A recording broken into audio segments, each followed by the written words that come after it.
Good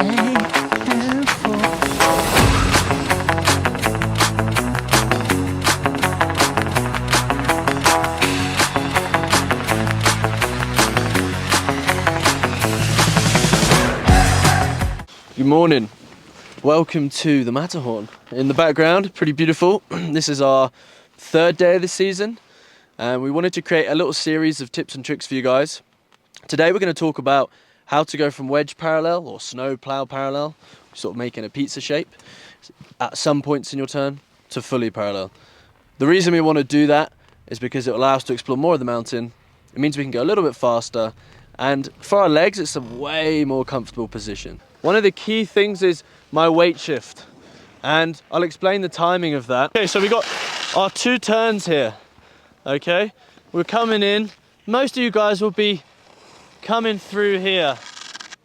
You're probably starting the upper part of the turn just here in a wedge, and you might be progressing into parallel down here. But we want to start the turn in parallel the whole time. So in this middle part between my 2 turns, I've got most of my weight on my right foot as I'm turning left, and I'm going to move my weight onto my left foot. And the way we do that is we extend the downhill leg, that puts weight on the new outside ski, and then I roll both new edges like so as I turn. All right, here we go. Wedge first, wedge parallel, and then we'll move into it. So here we go. Wedge parallel.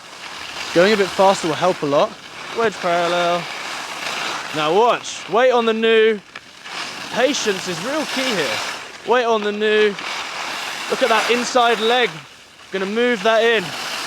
Right knee goes down the hill. Left knee down the hill. Yes. Look at those knees. You should be almost like on bike pedals. Right bike pedal.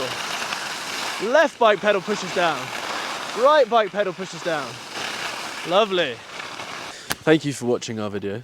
We've got a whole Swedish brand, so if you're Swedish, and we know you Swedes love Swedes, ES is the school for you, eh?